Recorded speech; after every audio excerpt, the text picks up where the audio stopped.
Content warning. On this podcast, we discuss sensitive issues, including but not limited to swearing, tasteless jokes, situations of a sexual nature, and drug use. This podcast is not intended for children.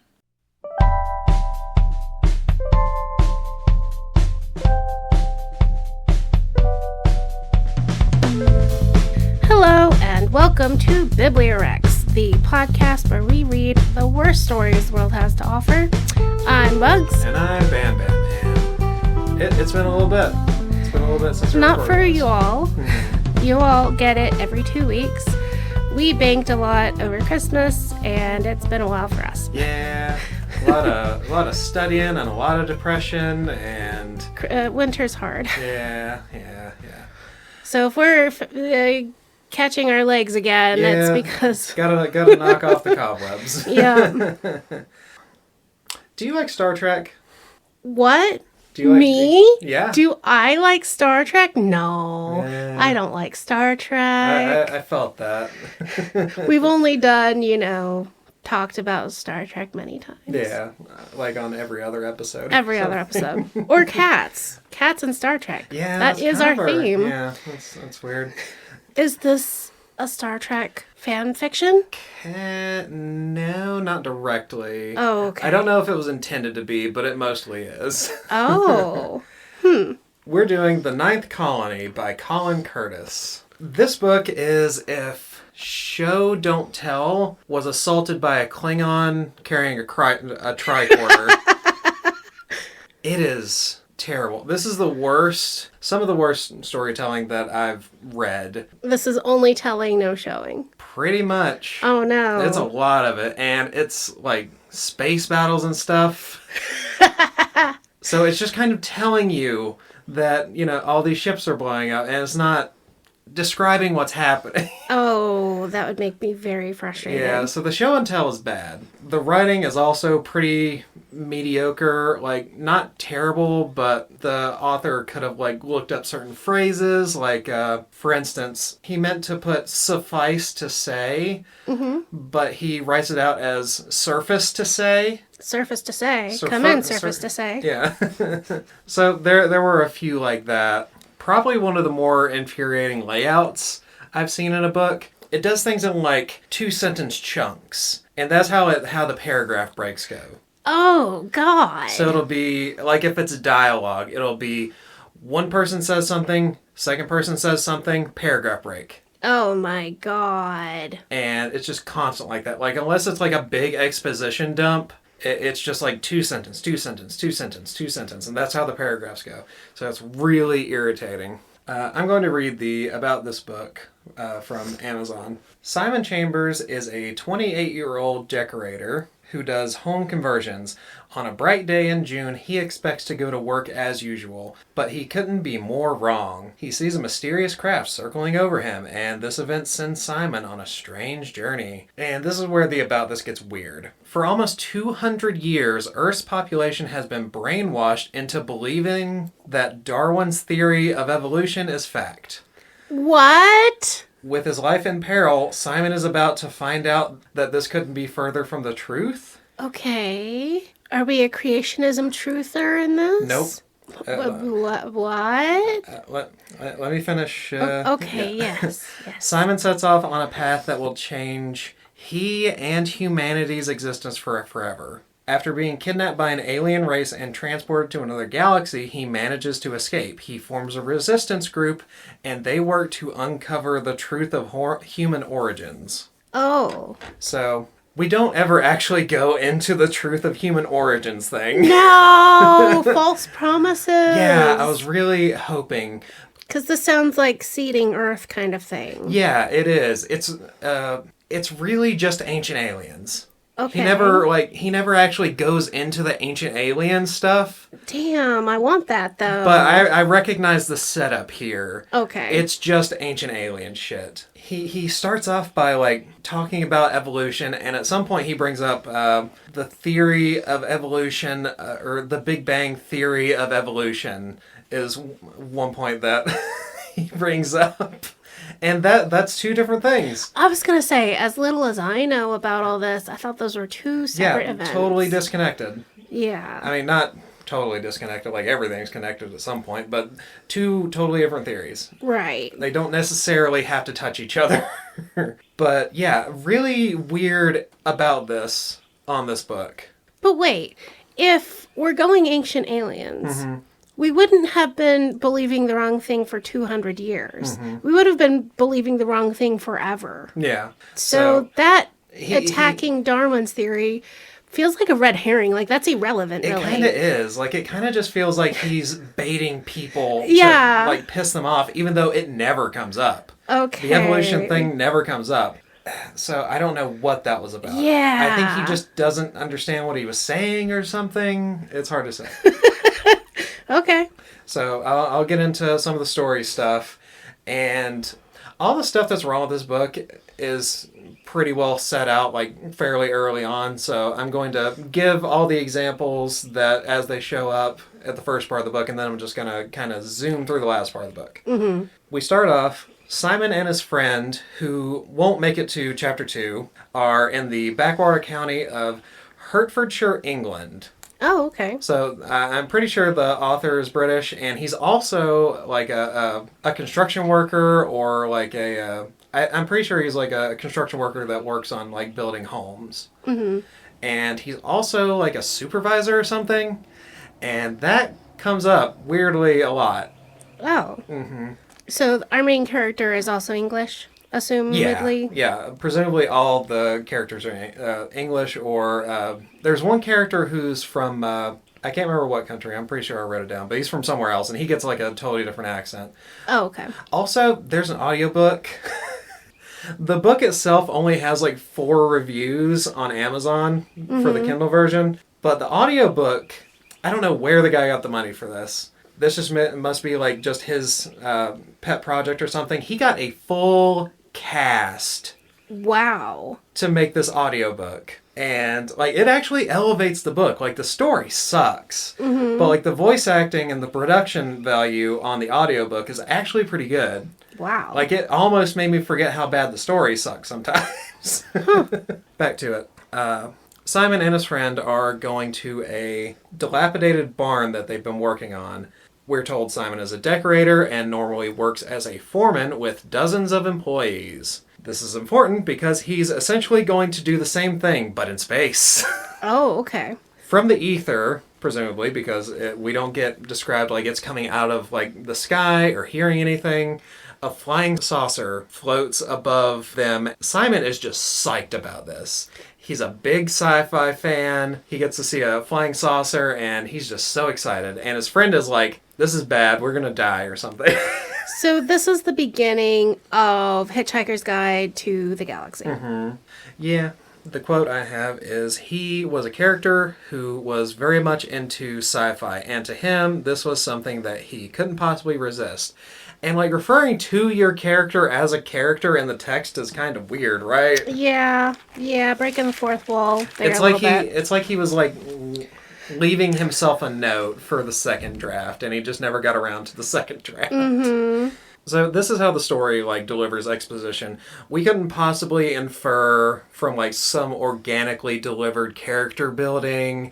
It's just so much easier just to tell you he's a big sci-fi fan. You know, you can't. Right. That's just. We're not going to let him have a Star Trek lunchbox or goofily say, you know, may the force be with you. Yeah. The narrator is just going to tell you straight up, this character loves sci-fi. He loves it so much. He is number one sci-fi boy. So Simon throws a rock at it. Oh. At the ship. Dude, And- if you like sci-fi, you know that's a bad idea. Right. Aliens shoot you, pow pow. And it is. It is a bad idea.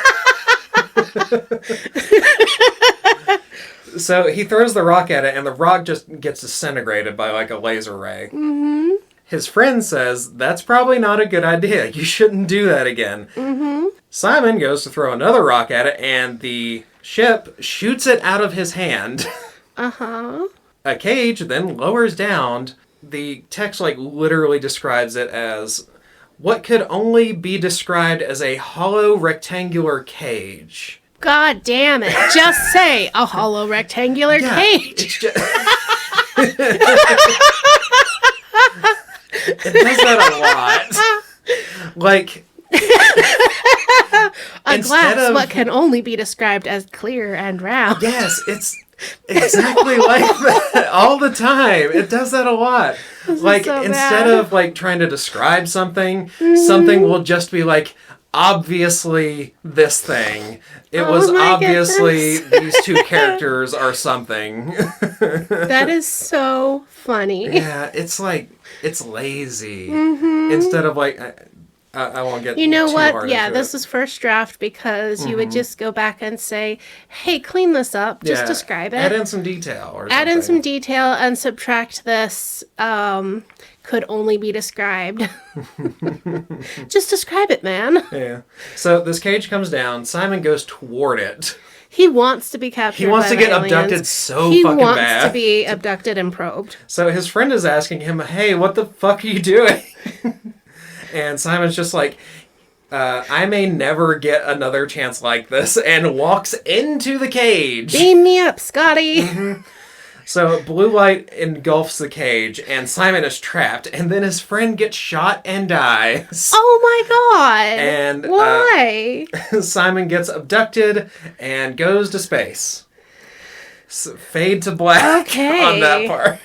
Okay. Yep. Several months pass. We pick up inside the ship filled with cryotubes for like long distance travel. I think that's kind of a pretty common sci-fi trope. Right. Like you were put to sleep so you can travel to far places. Yeah. One of the tubes malfunctions, and a woman is freed from her tube. So we follow her around for a little bit, and she sees these larger tubes with big people in them. 8 foot tall, built like the Hulk, which to me like vibes like, have you ever seen the movie Prometheus? Like the architects? I don't think so. They're literally just big people. They're Okay. humans that Sure. are big. Sure. So that's kind of what this vibe is. But these are the Myceans. We'll find out about them. She goes back to where all the tubes for the regular sized humans are. And she starts opening up all the other tubes and releasing all the other captives. One by one, she managed to disable and open the remaining 11 cryotubes. Most of them awoke frightened and confused, apart from one guy who seemed full of confidence and at ease. Simon? Simon, yeah. Because Simon is he always... knows he's in a sci-fi novel. Yeah, and he's... And he knows he's the main character. Well, he also has that because he's a supervisor. Oh, yes. This has like very, I'm a middle manager at Bed Bath & Beyond, and I just wonder how these skills could apply to space travel.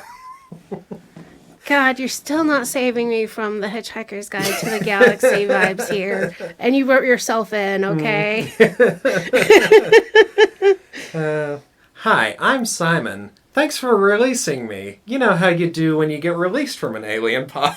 Tell me what you know so far, he said confidently. Yes, tell, don't show the confidence. Thank you very much. This part messed me up. I think I messaged the group about this. Because to me, the way I read it was, it said, hey Simon, I'm L, but you can call me L. Yes, you were asking about that. And Lily said maybe it was Ella? Ellie. Or Jay said it was Ellie? Yeah, the way they say it in the audiobook, it's Ellie, and she says you can just call me L. So But to me- E-L-L-E and said Ellie, but you can call me L. Yeah. Okay. So I read E-L-L-E as just L. My name's L. You can call me L. Yeah, that's how I read it. So Simon and Elle explore the ship and find the large humans in their tubes, and none of those people are conscious. Simon decides on a plan to execute all of but one of them. Oh, So that- genocide right out the gate. Yeah, right out the gate. They don't even Okay. think about it. Which, to be fair, they did get kidnapped into an alien ship. So Are they assuming that these are the kidnappers? yeah, because they look around the ship and these are the only other people on the ship. But they could have just been kidnapped too. Yeah, it's possible. Is the ship oversized? Like, is the stuff on the ship sized for the big people? You know, that's a great question. Don't know. What the fuck? That's what would tell you if they were Yeah, because later prisoners or owners of the ship. Yeah, later they don't really. I don't think they really ever talk about any of the stuff being like oversized because it would have to be sized for like an 8-foot person if that's like the average and if size. you were a 5-foot woman, you wouldn't be able to reach anything. Yeah, so it should be describing like all the stuff being oversized or having like reach way up to get to the panels. Use a ladder to look out the window. Mm-hmm. But no, we don't get any of that. Damn it. That would have been interesting. It would have, yeah. But yeah, they just go ahead and presume that these are their captors, and they kill all of them except for one, so that they can still have someone to pilot. How do you know you didn't kill the pilot? Yeah. How do you know you kept alive the janitor? Yeah, I don't know how you can just like presume which one can drive the ship if they're all unconscious. Yeah. And none of them are like explained to have any like differences or anything like that. Like insignia or a name on their panel or their rank on the panel. Mm-hmm.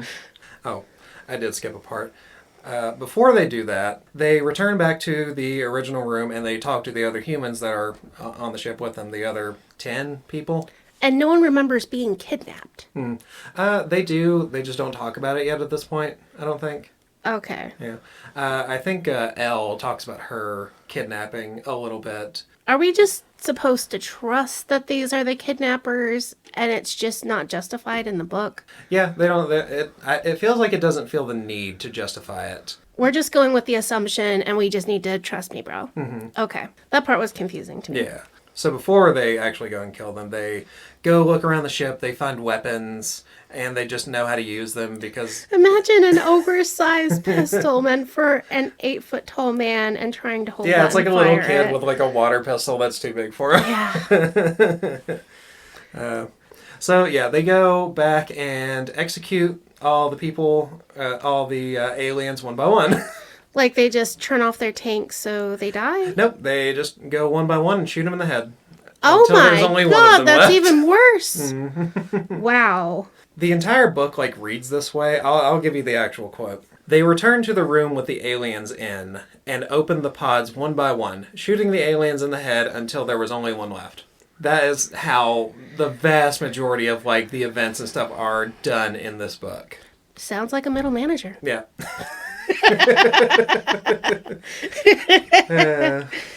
They tie up the remaining crew member, and after repeatedly hitting him in the face, he agrees to give them control of the ship. You couldn't trust a pilot, though. Yeah, and that's the problem. You can't trust him when you killed all of his friends. Yeah. And also, sidebar, he doesn't speak English. He has a translator, and everyone gets translators. Is it an earfish? Is it an earfish? No. Darn. Yeah, it's just like a Bluetooth thing. Oh, okay. It also like translates like words and stuff. So it's almost like there isn't another language, effectively. So any problems we could have had to deal with are just gone. Yeah. We just wave them away. Yeah, it doesn't matter. Later they find the food replicator because he can read it, and it just says food replicator over it. Mm-hmm. You know, because you know how you go to the lunch line and right above the lunch line it says lunch line? Mm-hmm. You know, how you would do. Yep. Yeah. Can I tell you, I confessed to my children that at one point I was a lunch lady at the school, and they absolutely died of embarrassment. Both of my children were deceased that day. Yeah, that's kind of what you do when you're a kid, yeah. They were like, "What, Mom? No!" Dies of embarrassment. Yeah. So this one remaining Mycian, he punches some stuff into the console. Basically what he does is he's setting it on an autopilot course to go to the planet they were going to anyway. And says, "I will never give you control of the ship," and then punches the console and breaks his restraints, beats everyone up, then grabs Simon by the throat. Mm-hmm. And that's something that happens a lot. Mm-hmm. Like, their only two traits that they have is they are large and they grab humans by the throat and just hold them. As like a hostage, or... Just like, it's like a really dumb fight move. Like, they're fighting, and they'll just grab someone up by the throat because they're real big. Yeah. That's the only thing they do. Well, why didn't he just snap his little neck? You'd think. You'd think. Well, they never get the chance because anytime Simon gets into some trouble, Deus Ex Machina, someone just walks up with a pistol and shoots whoever was holding him. Oh my god. And that's how, like, the physical altercations go. That's how the space battles go. Someone always comes in last second and saves Simon from whatever stupid thing he's doing. Yeah. And it's literally that same pattern over and over again. Every God. time. All the way to the end. This guy isn't even creative enough to create a character who can solve problems. Lame. After Elle saves Simon's ass, Elle helps him up and feels the urge to kiss him. These characters don't hook up. They don't ever kiss. You just have to know that people want to fuck Simon. This is making me remember the end of Swoondalini, where we find out that she totally would have hooked up with that realtor. Yeah. But she was being good. Yeah. But he's just that hot. So most of the named human characters are like in a couple. These two characters don't hook up or get together or anything. They just have this one weird moment for no reason. Oh, okay. Yeah, because Simon was in the vicinity of a breeding age woman, and you have to know that he totally could have had He totally sex. could have. Yeah. She wanted it. He was being nice. Background character interrupts to tell them that they're about to crash into the planet. Okay. Simon promptly solves this problem by shooting the console. That was already destroyed. That was already destroyed, yeah. Why this fixes anything, but who the fuck knows? But As Jay would tell you, the person who fixes computers every week, if you smash a computer that's already broken, that fixes it every time. yeah, it's always worked for me. That's what he does at the school. He Yeah. goes in and a teacher will say, "Hey, this isn't working." He just punches it really hard. And they go, "Wow, you should be a middle manager." The literal text is, the ship suddenly began to slow down. Slowly it went into a landing sequence. Oh my god! I punched it into a landing sequence. Yep. Well, shoot it. I shot it. Yeah. Well, the other guy punched The other it. guy And that made punched it. That made it want to crash, and then he shot it, and that made it want to land. Yep. That's how you fix it. Absolutely. Absolute middle manager behavior. Yep. Total respect. Simon commands everyone to search his ship after it lands. He finds a hidden panel where he finds a girl inside a container who is in a coma. So now we're doing okay. What? Yep. Smuggling? Huh? Well, I don't know how to bring it up at this point, but we'll get to it. Okay. At this point, Simon gets his translator, and now he can read alien. He finds the replicator machine and medical equipment. They never have any trouble with these machines because if you're a nurse on Earth, you're clearly qualified to be a nurse on an alien ship with alien technology. Yeah. No mention of proportions being off, as we said. The translator intended for the aliens is able to translate to English, and people can just understand how literal alien equipment works. No explanation, it simply is. It's obvious to these characters how things work, and that's just how it always is. Oh my god. Simon and Elle then leave the ship after setting up all the people that have like some amount of medical training to keep an eye on Coma Girl. Okay. Outside, the temperature is nice and there are trees, and that is all the description we get of this planet, this alien planet. It's a Class M planet. That's all you need to know. Yeah, that's we all. can use a generic Hollywood soundstage to replicate it. We're good. Quote, the planet wasn't that dissimilar from Earth, apart from its inhabitants and, of course, its technology, which you can see out in the Trees. nowhere you're at. Look at these technological trees. Yeah. Simon sets the rest of the employees, survivors, up with survival tasks like wood gathering, shelter building, etc., etc., while he and Elle go exploring until they come across a wooden constructed building. So basically just a cabin in the woods, I guess. And a couple of canvas-backed vehicles, which just sounds like an Jeep? army transport truck. Yeah. And inside is a dozen imprisoned humans in each truck. And they're just tied up and they're imprisoned. Okay. So they set to freeing them. And when asked who they are, Elle says the first thing that pops into her head. And it's absolutely natural. And this could just pop into anyone's head. Okay. We are the human resistance. And that's our leader, Simon. Because that's the first thing that pops into my head. The first thing that pops into my head is, yeah, that dude over there, he's the leader. Because he's a middle manager. Wow. It's kind of sad, right? Okay, so far, we have walked into a cage, go unconscious, get transported. We have wake up and murder aliens, land on planet. Now we're the resistance. Yep, because Elle just made it up on the spot for no fucking reason. Resistance to what? To who? They're alien captors that they know nothing extra about. Large looking people? Yeah, for all they know, this is just like 10 aliens. Right. Not like a larger group that requires like a resistance movement. Spoiler alert, from what we just heard, very easy to kill. Very easy to get rid of and kill and make your own way. Yep. So not hard what he's doing here. Yeah. Okay, but Elle has declared him their God-chosen leader. Yep.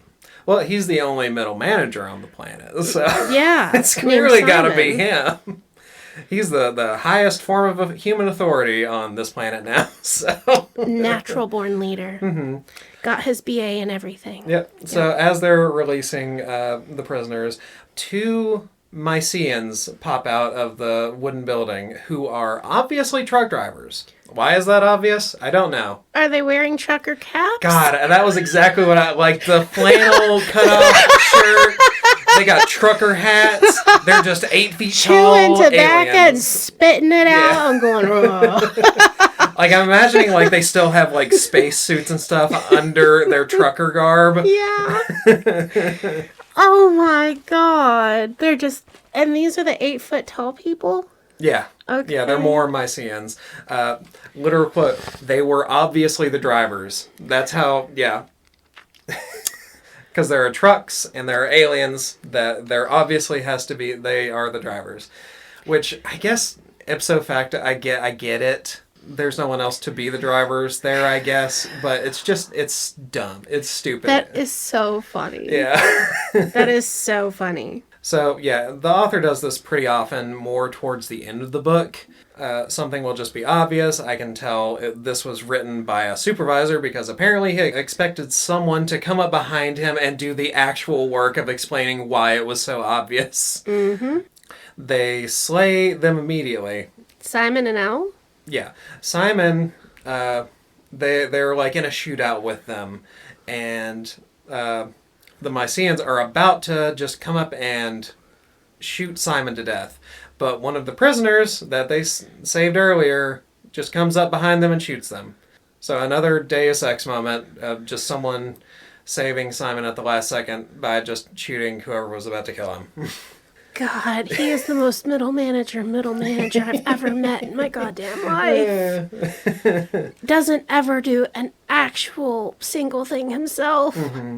Wow. Yeah. So on the spot, they decide, yeah, this is a resistance now. And yeah, everybody's coming back to the ship we have that we don't know anything about. And that's where base camp's going to be now. Okay. And that's the start of the resistance. Nice. Once back in camp, Simon goes and checks on Coma Girlfriend. Okay. And sings 1950s ballads at her. And holds her hand as he drifts to sleep. And boy, that's weird.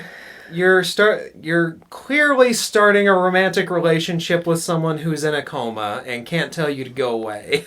Right, that you know nothing about. You do not know this she person. Could be a horrible bitch. Yeah, you don't know any, but he knows he's the main character, and this is the cute one. This is special alien girl. Yeah, obviously. Special alien princess. Meant for him. Meant for him. We switch narratives and follow a new couple of abductees that are set up to be sold by the Myceans and... Did they walk into a cage as well? I don't know that it ever goes into how they got abducted. They just wake up in alien cages. Oh, okay. On this planet. But they're set up to be sold by the Mycenaeans and only to be last second saved by Simon. Because some amount of time passes and this is like months and they've gotten better at, or they've gotten good at saving humans that are about to be sold or something. We don't know any motivations of anyone for anything, do we? Nope. No one has had a motivation for any of these things. Yeah. Like, we find some motivation for what the Mycenaeans are doing. Okay, good. Yeah, but it really doesn't come up until later. All we know right now at this point is that they're abducting people and taking them as slaves. And putting them to work? Sometimes. Okay. The only important new people here are Chris, Sabrina, and this guy named George. He's from, I think, like a Baltic state, George is, and he has an accent, and he also served in the military. Okay. At the very beginning, when Sabrina wakes up, she wakes up with this other girl who immediately just wakes up and starts screaming. The Mycenaeans come in and sick an alien dog on her, and she dies and gets torn to pieces. And that's Elle's experience so far, is she just wakes up and sees a woman get torn apart while everyone else is mad because this woman is screaming, and they told her to stop because that's how terror works. Wow. Yeah. Okay. So Chris consoles her and tries to make her feel better because she's already feeling guilty that this other girl got torn apart. Mm-hmm. But what he says to her is kind of funny because he wrote it wrong. Hey, there was nothing you have done to save her. Oh. When clearly he meant nothing you could have done. Yeah. That's I funny. just thought it was funny. Yeah, not getting the sense there was much editing done to this. I don't think there was. You could have had a critical friend go through and read it out loud, and you could have, adjusted some of this. I don't think it was like the worst written thing I've ever read. Yeah, exactly. It doesn't. I mean, we have named characters who do things. Yeah. So, yeah, they get set up to be sold. We get a little bit of context of why they're being abducted, because at one point in the cages they encounter another human that this is his job now, is to be a guard for the Mycenaeans. Okay. The reason they're getting abducted and enslaved, most of the men get sent to like work as slaves and just be like regular slaves. Mm-hmm. But the women are being used as broodmares. Right. For one child, and then they die. Well, that's not... It's not very effective, no. No, you would have them have lots. Yeah. And the reason that they have one and then die is because the Mycenaean children are so big. Oh, they're impregnating them with Mycenaean children? Mm-hmm. Oh. Yeah, so broader context there has been some kind of virus that has been affecting these alien civilizations that fucks up their ability to reproduce. Okay. And the only solution they found currently is to steal human women. Why would you bother with the men at all then? Just as like work slaves. Okay. Yeah, it seemed kind of silly to me. It seems even sillier to me to use the women for that, because using the women and they only have one child at a time, it would make way more sense to have the dudes doing that, because later in the book there is a female alien that gets impregnated by a human man. Yeah, and the baby survives or whatever? Because there's not like this huge like size difference in that way. Because if the Mycenaean women are bigger, they can, They're needing new blood, basically? Is that the idea? They just want to have more children, and they're just using the women for it, even though that doesn't really make any legit. Because you can just have like a couple of dudes set aside for that. Well, no, what I'm trying to get at is, are they putting pre-created embryos that were made by two Mycenaean people? No, it's rape. Impregnated. So they're having a Mycenaean man impregnate a human woman. Yep. So that new baby is half and half. Mm-hmm. So supposedly somewhere between 8 foot and 5.5 foot. Yeah. And That's how they're continuing their population. Currently, yeah. Like, Because, it's a relatively recent thing, like in the past 10 years in the story or something. If a Mycenaean man and woman have a baby, what happens to that? They just don't. They can't? it just does not produce. It doesn't go into details like what exactly is happening on the micro level. All it says is that it fucked up their ability to reproduce. So that's why they steal women's. That is the lamest premise I've ever heard in my life. Yeah, it sucks and it's dumb. This is the dumbest thing. And like, and yeah, you would just kidnap a couple men and have them impregnate all of your women. Yeah, because you would only need a couple. Yeah, because it's not like one-time use and then they're done. It doesn't make any sense. I feel like it's just he wanted something horrible to be happening. He needed to create an atrocity he could imagine to fight against. Right, because and if that it's was just the best he could come up with. And if it's just a handful of dudes that are getting to have sex with alien women, that doesn't sound horrible enough. To him, yeah. Yeah. Which I'm also confused on this guy's definition of rape, as we'll go over later. Oh, great. But he does say, like, what is happening to these human women by these Mycenaeans is definitely rape. So he is clear on that part. Okay. So, yeah. I still don't know why you would bother. If the point of it is reproduction, I still don't see the point of taking human men, because they're just trouble at that point. They're just going to cause trouble. The labor's not going to be worth it. Yeah, no, it doesn't make any sense. I don't know. Okay. It's not, like, terribly He's a man and out. he needed a reason for himself to be there. Yeah, pretty much. Or to stay there, because at one point they, like... It's an entirely different thing if the point of the story is to get the ship working and then leave. And go home or whatever. Right. And is like magnitudes less effort. Right. So, and doing this keeps them on the planet, like they have a cause to fight for or whatever. So, and it's not quite as strong a cause if it's just 15 dudes like having sex all the time. Yeah. So, yeah, Simon saves them and gets them all to a safe house. And it's like 30 people or something like that.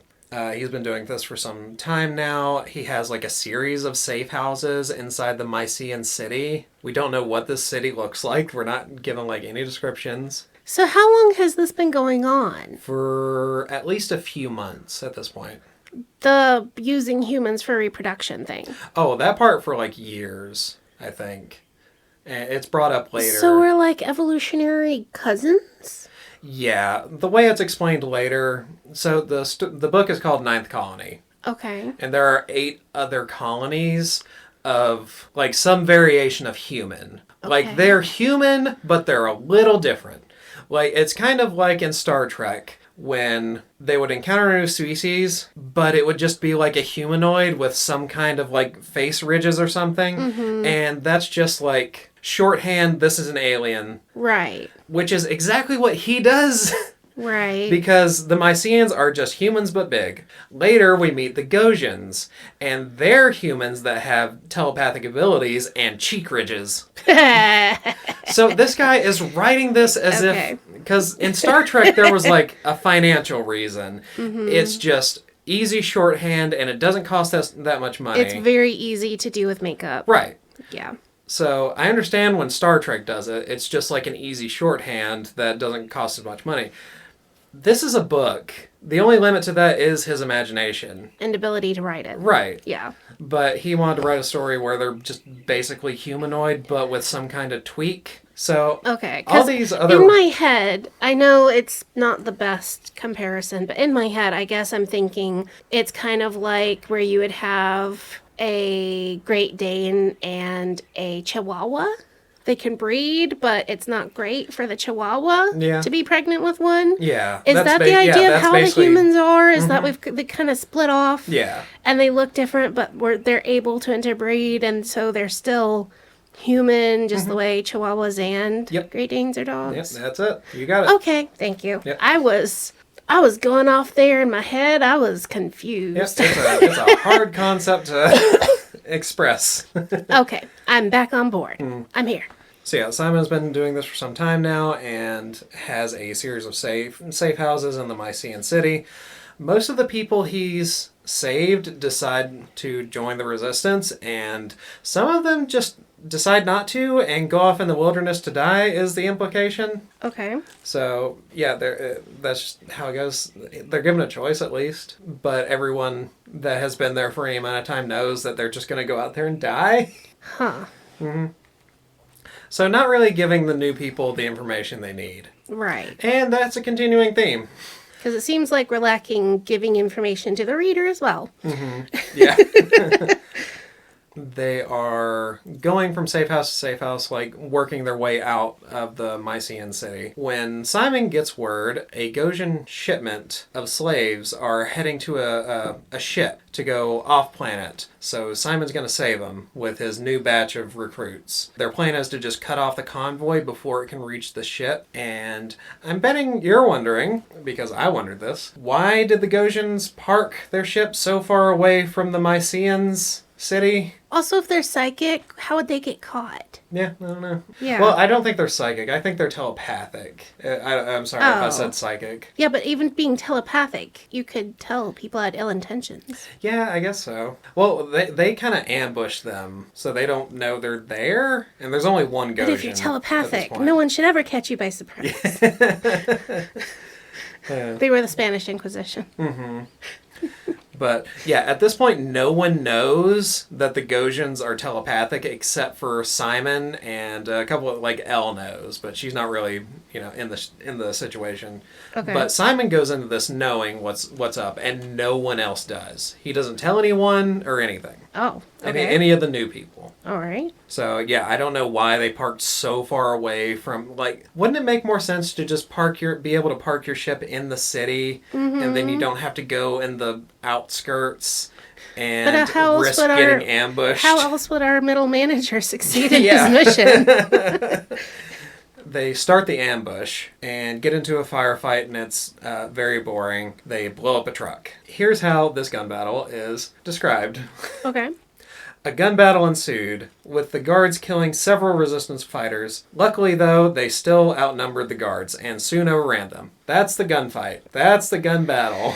So exciting. Yeah. I'm blown away. I'm riveted to my seat wondering how this gun battle is going. Man, I can just hear the pew pew pew and see the smoke in my head. My goodness. Yeah. So they catch the Gosian and they brand the letters HR onto his forehead for human resistance. Okay. Because Simon saw it in a movie. I don't know what movie it's referencing there. Me neither. All of a sudden, the Gosian mind controls two people. I don't know why he didn't do this before he got his face branded. Right. But after the face branding, he mind controls two people to shoot Simon. But Simon had a secret shield because he's very smart. And then they killed the Gosian. So he did that to teach a lesson to all the new recruits, to show them what they're dealing with. What a bad leader. Yeah, that's fucking dumb. Instead of giving them information before the gun battle. Yeah, and warning them. And just like, surprise, they're telepaths.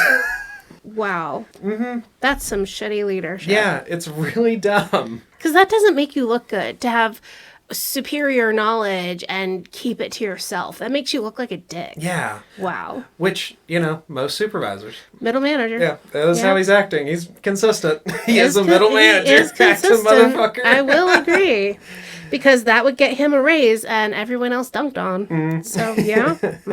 Yeah, at this point, I've basically showcased, like, the main problems with the story. So, just gonna try to speed through. What about Coma Girlfriend? She comes up in a bit. Oh, okay. Yeah. She, disappears from the story at this point, but she's off doing a different thing at this moment. Gotcha. So, yeah, I'm gonna try to speed through and hit some highlights. Yeah. The Gosian that they killed was actually, this high-ranking, royalty among Gosians or whatever. So, now the Gosians are going to be coming after the human resistance, which is... It establishes a pattern that, again, repeats itself kind of a lot, because you've got this first alien civilization, and they're bad, and we have to beat them. But as soon as you start succeeding, oh no, new aliens that are a problem. And then as soon as you start succeeding against them, oh no, another new batch of different aliens that are bigger and have more technology. It's like pulling out the 50 cal halfway through the battle when you should have just come out with guns fully blazing at the beginning. Yeah. Yeah. So that's a pattern. They get attacked by the Gojans. They do manage to get the ship going, but Simon pilots it. Well, he helps another character pilot it. They rocket through the atmosphere, fly straight through the Gojan ship, and it fucks up their ship, and they can't move after that. But they took out. It's like they just headbutted straight through the other ship and killed them, and they're fine.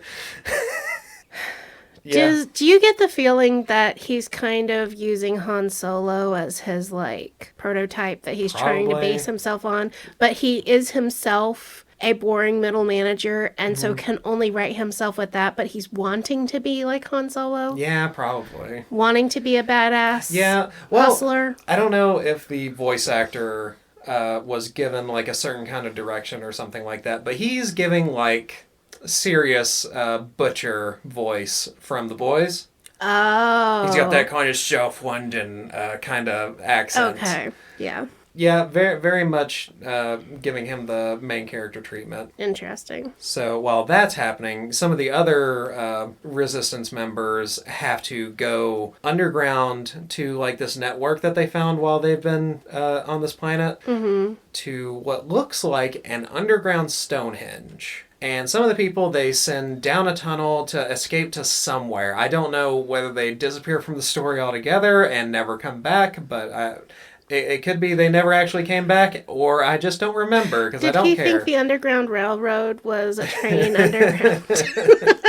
Could have been. But yeah, the person that's, like, leading them at this point is Elle, and she sends most of the people down the corridor to escape to somewhere. But she stays there at this location that looks strangely like Stonehenge. Okay. This not quite Stonehenge is a site-to-site transporter to a planet called Fedora. Like the hat. Like the hat. Okay. Spelled exactly like the hat. And you know what? It's not the only fucking thing in this book that's named Fedora. Wait, what? I don't know why this guy, like, of all the alien names and stuff like that you could have went with, number one, you went with Fedora. Number two, you named two things in this story Fedora.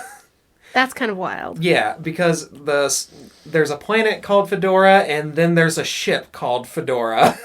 Oh. Yeah. That's just his favorite thing, then. Yeah, apparently, maybe he's a Redditor, and he's just wearing a fedora all the time. Could be. So, yeah, they use this site-to-site Stonehenge transporter to go to a different planet and take a skylift to some allies that they have in space, or on this other planet. And when they get there, they have an altercation with some Myceans who get killed by this other race, who are the Lunarians. You know who else loves fedoras? Our listeners, because all our listeners are Redditors? No, I wouldn't put that on them. They're probably good people. They're probably not that cringe. Yeah. We're wearing fedoras right now. I'm always wearing a I'm fedora. actually wearing a stack of fedoras, 5 hats tall. Yeah, that's why it always takes us so long to set up, because you have to, like, walk through the room and, like, not let your hats touch the ceiling. I have to sit perfectly still and upright to keep the fedora stack on my head. Yeah. You know who else loves them? Is our sponsors. Sponsors, yay. Hello, Bad Book Loving friends. Just updating our socials. We're on Blue Sky now at bugs-bibliorex.bsky.social.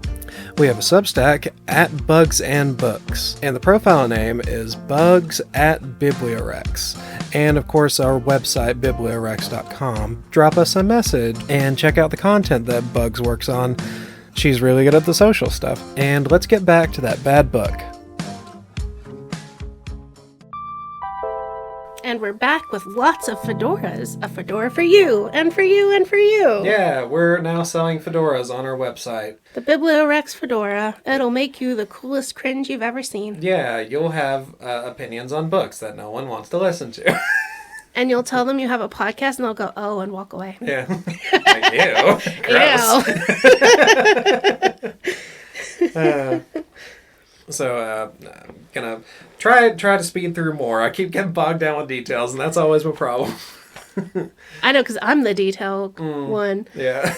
It's really interesting, though, how you are, like, really showing how poorly this guy just does all of this. Oh, my God. Yeah. Which, it's kind of just the problems I've already talked talked about, but just constantly throughout the rest of the book. So How long was the book to listen to or to read? I think it was 190 pages. Okay, so not like huge. Yeah. But enough to get very tedious with this level of... And I think the audiobook was like 5 hours or something. George and Elle go to Planet Fedora. They go on the Skylift. They go try to meet up with some allies. They get caught by Myceans. That's when their allies, the Lunarians, who are Coma Girl's people, because she's a princess, and her name is Princess Helene. Oh my god. Yeah. Okay. So Simon has this weird secondary ability. He can just smell nobility somehow. And it comes up a couple of times. So that's why he hooked up with Coma Girl. He could smell her noble blood or something. Yeah. And he's like, I have to trap her. I have to trap her. Yep. So, yeah, they get saved by Lunarians, and they get picked up by Princess Helene. That whole thing, whatever. Oh, and the Lunarians, their special power is they get charged up by the sun and moon. They get energy powers from light, I guess. I don't really know. And all these races get, like, special powers. So I'm trying to figure out, I wondered what the humans' powers was, and my only conclusion is it's got to be just fucking. That's their only special thing that they have in this book, is that they can fuck. They're the chihuahuas of the dog world. They're the chihuahuas, yeah. They're noisy and annoying. But they fuck. But they fuck. Yeah. So those people are like reverse vampires? No, it's more like Superman, but they get charged up by moonlight too. Huh. And they can just like shoot energy beams or something, or like charge things. Because I don't think I've heard of that concept before. Not really. Yeah, I feel like that's like kind of, I don't know, like superheroes and stuff like that. Yeah, more It's of a not superhero thing, not quite so sci-fi. Yeah. So, yeah, they're kind of just like Superman. They can absorb light from the sun. Like, they have to get, like, super close to the sun and, like, absorb the radiation, and then they can, like, use it on stuff. Oh. Or, like, I didn't know fights. that was a Superman thing. Well, Superman, he gets charged up by the sun. I didn't know that either. Oh, really? I mean, I don't know much about Superman, though. Oh, okay. Yeah, I mean, he is kind of a bore, so. But yeah, Superman gets his power from the sun. Okay. Yeah. That's good to know. And the Kryptonians on Krypton, they didn't get superpowers on their planet because they had a different color star. Oh. Yeah. Okay. So, besides the point. So, yeah, these people get charged up and can shoot power beams or whatever, and that's their ability. Skipping through, they're all trying to save humans from slavery. They do a couple of battles. Then they send George and Elle, who become a couple pretty early on because they both have a military background. Okay. So I guess that's just why they hook up. They go on a covert spy mission where they've had like plastic surgery so that they can look like Gosians. They get installed in quarters on the main bad guy's ship. Are Gosians the one who are psychic? Yeah. But if they don't have psychism abilities, how would they fit in? They don't. Oh, okay. They don't like get caught or anything, but there is like a fiasco that comes up. But apparently they aren't just like trying to read each other's minds all the time. Oh, okay. Yeah. So they get installed on the main bad guy's ship, and it's General Kulos. And he's just like, bar, I'm the bad guy. I'm military. Yeah. Mm. But yeah, his ship is called the Fedora. Oh, okay. Elle, once they get installed, takes a shower. George goes to the cantina on the ship, where a Gosian woman starts hitting on him. Okay. And she has the perfect name for what she functions as in the story. Her name is Angel Charmers. You know how aliens, they just use like English words and stuff to name their people? Angel Charmers. Don't you know the adage is tell, don't show? Mm-hmm. Yeah, that's what it is now. That's what this it is the movement that's sweeping the nation here. Mm-hmm. We will give you the name, and that tells you all you need to know. Mm-hmm. So, Gosians have this courting ritual. I'm just getting caught on words today. Can't speak today. I've been talking too much. So the Gojans have this courting ritual. Women try to telepathically seduce Gojan men. Usually the men can just like block it out if they're not interested, but George isn't telepathic, so he can't do that. So he gets raped. Oh, dear. Yeah, so he's getting like mind controlled into having sex with this Gojan woman, and he can't stop himself. So yeah, he gets raped. That's gross. And it's bad. Like, the language that gets used is like, he can't stop himself or he can't help himself, which it kind of feels like the story is like trying to shift the impetus onto him still a little bit. Even though he's being mind controlled. Right. And obviously not in control of himself. Right. And Elle gets mad at him when she finds out. Oh, no. Even though she knows they're dealing with telepaths. Who can do mind control. Right. Wow. So it doesn't make any sense for her character to be mad at him and not be like, to some degree, especially since they've been dealing with trafficking victims the whole time too. Right. They've been trying to save people who were getting raped. Yeah. Jesus Christ. So, funny thing that happens, Elle finds out and she's just like, don't fucking talk to me. I'm just going back to our quarters. He gets caught by Angel Charmers again. And she's like talking to him. She's like, hey, lover. Out of nowhere, with a flying hook, Elle just comes in and just like starts punching this lady.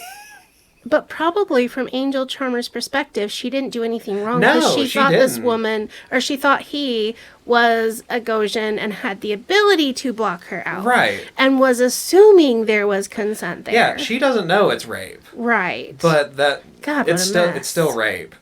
Yeah, because he couldn't say no. Good God. Yeah. I feel like they're both in some way victims of circumstance, but also the Gojans are a race of people that are stealing humans to use as breeding stock. So yeah. Anyway, makes this whole mess. This poor guy. Yeah. Both women just In the audiobook version, George, as I said earlier, he has like an accent, and it's like, I don't know exactly what accent he's doing or what accent he's supposed to be doing, but all of a sudden he turns into Zohan from that Adam Sandler movie, Don't Mess with the Zohan. And in the book, the way it's written is he's explaining to Angel Charmers what happened. He says, Elle knows about our encounter. But in the audiobook, the voice actor made a choice and he said, she knows about the jiggy jiggy. And I laughed and laughed. Oh my goodness. So, very funny. So, Elle gets kicked out. She has to go back to the ship and isn't allowed on the Fedora anymore. This entire thing, they're going back and forth to General Kulos having, like, trade talks with the Qatari, because the Qatari have been brought up at this point. They're another bigger, badder version of Alien. So, they're doing, like, trying to figure out, like, a trade agreement, because the Qatari have been affected by the virus now, and now they want to get into the human slaves so that they can have breeding stock. Skipping over all of that, like all the battle stuff, it doesn't matter. George finds out that Angel Charmers is pregnant, like immediately, within like a day. With his? With his kid. Oh my God. Because she has, or most women in her species have hyposensitive fuck.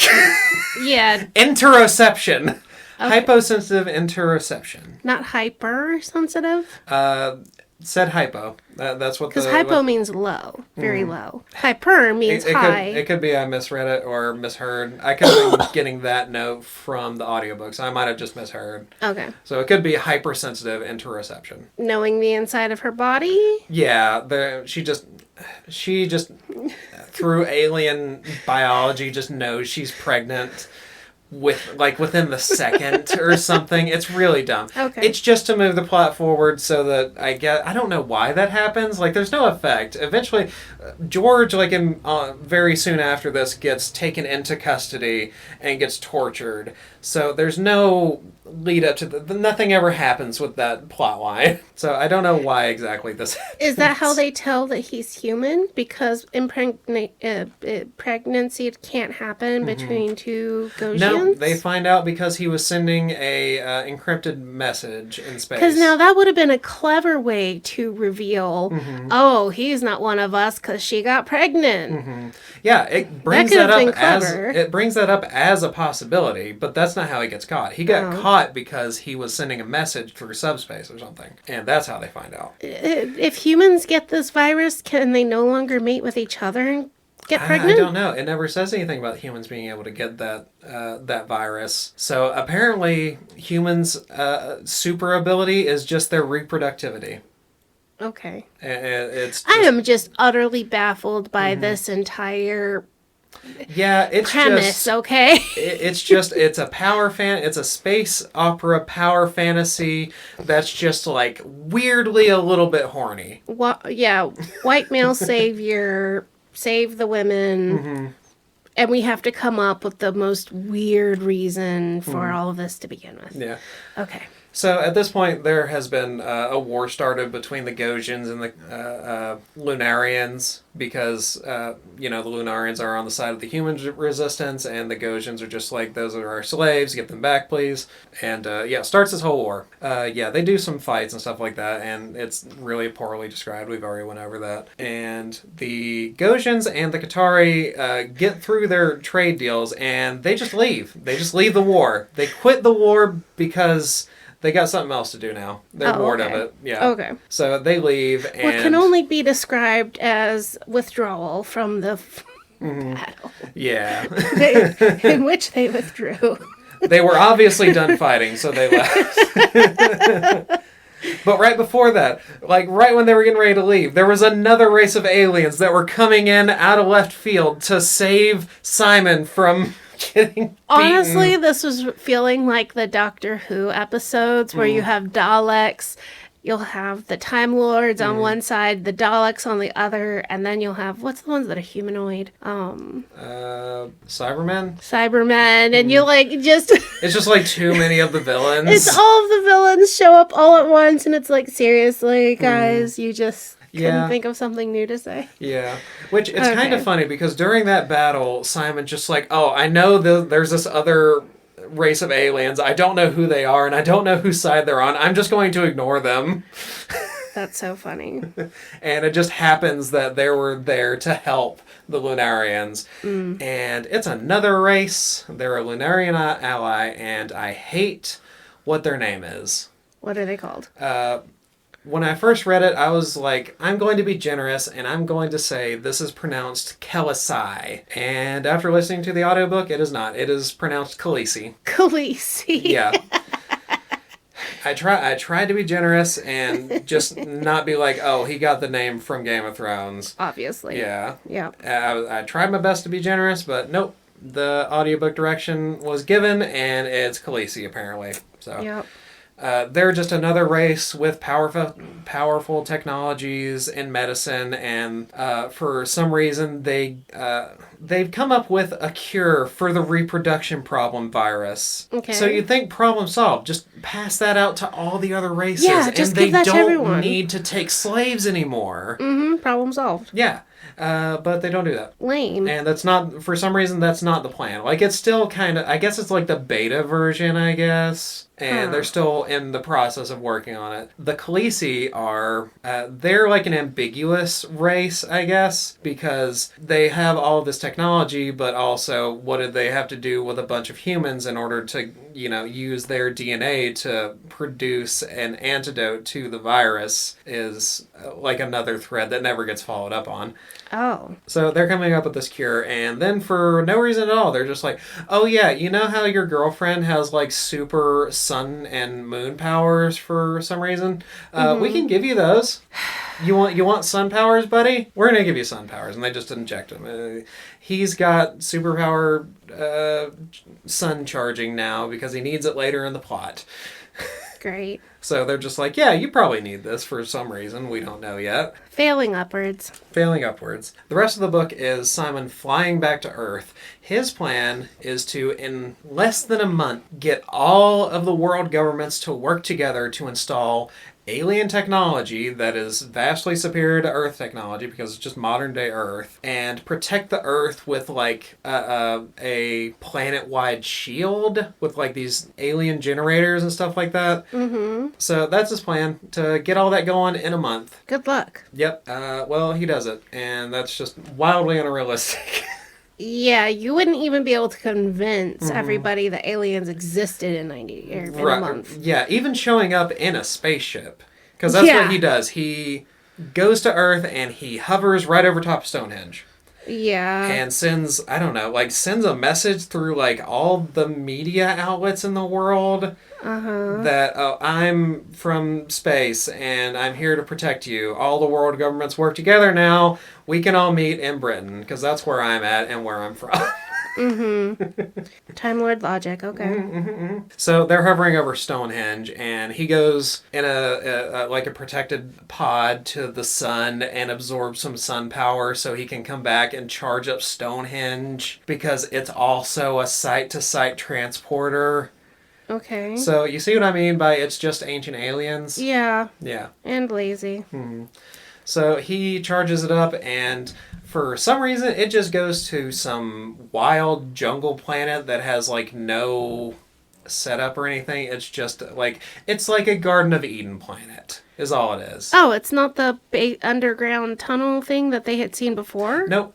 Because that would have made more sense that, oh, this is an underground Stonehenge-looking thing that transports you somewhere. Yeah, that was on it was on the Mycenaean planet.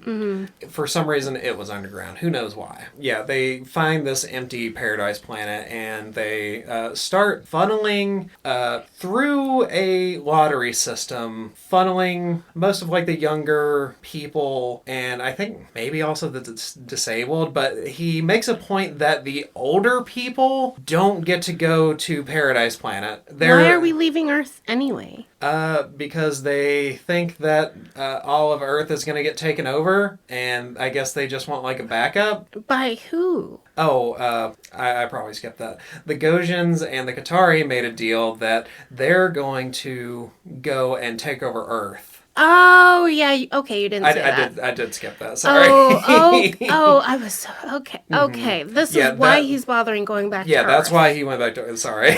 Oh. That's the impetus for going back to Earth and trying to get it protected and stuff like that. Okay, because Earth is going to be invaded by these other people. Okay. So that's why they found a backup, kind of like an ark. And they're sending people on the ark, so there'll be some humanity left if Earth gets destroyed. Okay. So it's just like a plan B in case this whole big shield over the Earth thing doesn't work out. Okay, and that's why he has this time crunch of 30 days to do blah, blah, blah. Yeah. So I guess they're going with Titanic logic, and they're sending all the women and children into backup planet first through a lottery system, like a world's wide lottery system. I don't know. Okay. It's really weird. So, yeah, they do that, and it makes a point of saying that they're not letting the older people go. The old people have to stay in bunkers for some reason. For logistics reasons, I guess. Like, they're disabled, and they're gonna, like, it's just more infrastructure that they have to do to let the disabled and old be able to come into Paradise Planet. So... fucking weird. I don't know why you brought that up. Okay. You could have... It's a fiction book. You could have just said, oh, we made such and such accommodations for disabled people and stuff like that. They're making a point that they're not allowed to go to the Eden planet? Right. The disabled... yeah, it's fucked up. Like, this is a fiction. You could do anything you want with it. He wants, like, some realism. He's been around all of these advanced alien technologies and advanced medicine. Just bring something back that cures everyone instantly. Right. But for some reason, he feels it important to bring up that he's leaving old people in bunkers. No old or disabled. Yeah. So I guess that it's just really important to him that he expresses the fact that this is getting streamlined the more important people off of Earth. Okay. Yeah, fucked up. Fucking weird. So, yeah, they have their war. Then at the last second, they get saved by the Lunarians, because that's the only fucking way this guy knows how to write, is just have somebody else save him at the last second. Because he knows cooperation among humans wouldn't actually work. Yeah. Well, they get the planetary shield set up and stuff like that. Then why didn't that fix it? The Gojans and the Qatari know how to take down the shields because it's just regular technology to them. They also know how to beat that shit down. So, but yeah, the Lunarians, his space princess girlfriend comes up at the last second and saves them again. So yeah, hooray! Humanity is saved. None of my questions were answered. No. Don't know what evolution had anything to do with this, except for, the evolution of these other humans changing over time.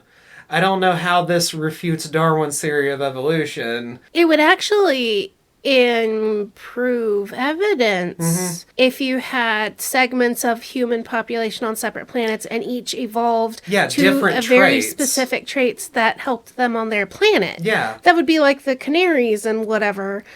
Yeah, on the Galapagos Islands. Yeah, that actually really proved. Oh, I forgot to mention the Qatari people, lizard people. Oh, we had lizard people. Mm-hmm. We got to the lizard people. But, do we have any greys? Did we have greys? No, I don't think so. Huh, okay. Like, we really only get introduced to 5 different races, and that was the Mycenaeans were just big. Giant, yeah. They're just big humans. The Gojans have, like, different facial structures, and they're telepathic. That's all there is about them. The Lunarians get sun powers, and I think their skin is, like, a different color or something, maybe. Mm-hmm. I think they're, like, paler or something, maybe. Okay. The Kelasi people, I don't think they ever get described. Yeah, the Khaleesi people. I don't think they ever get described physically, so I don't know what they the fuck just they had look like. technology stuff and medicine stuff. Yeah, they were like good doctors. It was like their humans, traits. But more technologically advanced. Yeah. Okay. And I assume they probably had some kind of face ridges. Who the fuck knows? Right. And then the Qatari are lizard people. Okay. And that's really all we get of them. So I think there are like 2 other colonies of races, so there's probably more. I think he's already wrote a sequel to this one. This one was put out in, like, I think 2019? Okay, so fairly relatively recent, yeah. Yeah. So maybe the other 2 races I'm not going to fucking read it. No. So yeah, this story wasn't irredeemable. There's, like, a few things, like the Khaleesi people, like, they've got, like, their ambiguity, like, they've got all this advanced technology, but they had to do some fucked up shit to get there to become a good race or something. Mm-hmm. So that was kind of neat. We could have looked into that more, but no, we didn't. But we're given all of that, all of the Khaleesi people's stuff in, like, 2 pages, and it doesn't fit in with this story. About defying slavery or whatever. Honestly, if he had descriptively written, this would have been like a 500-page book. Yeah. Way too much happened. Mm-hmm. Like, no wonder he just skipped describing anything, because you could not fit this done well in 200 pages. Right. The space battles were badly described. The action. There was at one point that during, like, the trade agreements happening to the Gojan general and the Qatari people. One of them got, like, really mad and, like, was throwing a fit, and everyone was really uncomfortable. And at the end of that situation, it literally, the text tells you, the situation was clearly tense. Because I couldn't have inferred that by how the characters were fucking acting. So, yeah. Oh. The book sucked. It can be improved. I think the book is a D. A D. The audiobook actually improved it. Having, like, a actually pretty good voiceover cast was... it actually made it not total shit. So, yeah, voice actors, you get my thumbs up. Also, whoever voiced George, you're the funniest fucking guy I've ever met. Interesting. She found out about the jiggy jiggies. This is fucking hilarious. So having some tone helped it a lot. Yeah, like, this sounds toneless. That's what I'm getting. Yeah, it's very toneless. There's no color. There's no contrast. This is just dry toast. And that's why the audiobook is better, because it gives like there's like a whole sound production. Like it's got music going throughout the entire audiobook. And like background noise, all the actors like voice act really well. Mm-hmm. So yeah, the audiobook is tolerable. The book sucks. Wow, interesting. So you give this one a D? Yeah, I feel D. I give a lot of leniency for sci-fi, because I feel like sci-fi is a little bit harder to write to be able to do it like in an original manner. And you're like always trying to be like kind of original, even though this guy is like clearly cribbing a lot of shit from like pretty well-known sci-fi Douglas stuff. Adams, Star Trek, Star Wars. And Ancient Aliens. Ancient Aliens. Maybe even like some Fifth Element. Some, you know, like we're just pulling a lot of Doctor Who. and I could forgive like all of that shit. I can forgive like stealing however many tropes you want. Yeah. If it wasn't just written so fucking boringly. Yeah, this just sounds like a snooze fest if you're just reading the book. Yeah, it's pretty, like, this one kept me going just because of how badly it was written. I think you did a very good job reading the passages that just so explicitly are like, and then this happened, and then that happened, and then clearly it was exciting. God, I'm not going to get over that original genocide, though. He just went straight to genocide, which we see it in sci-fi a lot. Yeah, that an usually, upsetting amount. Yeah, it comes up a lot, weirdly. Did the girlfriend ever like him back? Because we know he started crooning to her in 1950s songs and held her hand. She loves him to, like, a Stockholm degree. Is kind right of out the gate. Like, wakes up holding his hand and is just smitten in love instantly. And it's really kind of gross, because at one point, there's this one other character named Marcus, and his character trait is that he doesn't care about people that are under him, because he's like a sergeant or something. I can't remember what his actual rank is, or captain, maybe. But he gets orders directly from the queen, which is Helene. At some point her parents die and she becomes the queen. So it's Queen Helene at that point. Marcus says something like really callous, like George gets captured and taken away, and he's just like, oh, who gives a fuck, he's dead. Simon and him get into it, so Queen Helene does the diplomatic thing and puts them both in the brig. Right. You know, Marcus takes this pretty well, and he's just like, I'm sorry that happened. I'll go back and do my job now. And then she goes into the cell with Simon, and Simon pitches a bitch fit. Because she tore him down in front of her crew, and he cannot fucking stand that. Middle management strikes again. He's like, how fucking dare you, because I saved your life. And he's going to hold that over her head for the entire time that they know each other. Never mind she's a queen and actually the boss. And has saved him several times. Yeah. All he did was, like, nurse her through a coma and let her go back home. But he's going to hold that over her head for the entire time they're together. Wow. He's a real piece of shit. Yeah. But later he does say, oh, I'm sorry, I'm just so stubborn. And she's just like, oh, I love you so much. You're just so independently minded and strong and doing always what you'll say you'll do. Do you ever notice how characters that are male get away with so much shit? And if a female character acted the way he acted, they would be considered the largest, biggest bitch in the universe. Yeah. God. So that was The Ninth Colony by Colin Curtis. Colin Curtis, learn how to describe things, man. Yeah, I'd kind of like...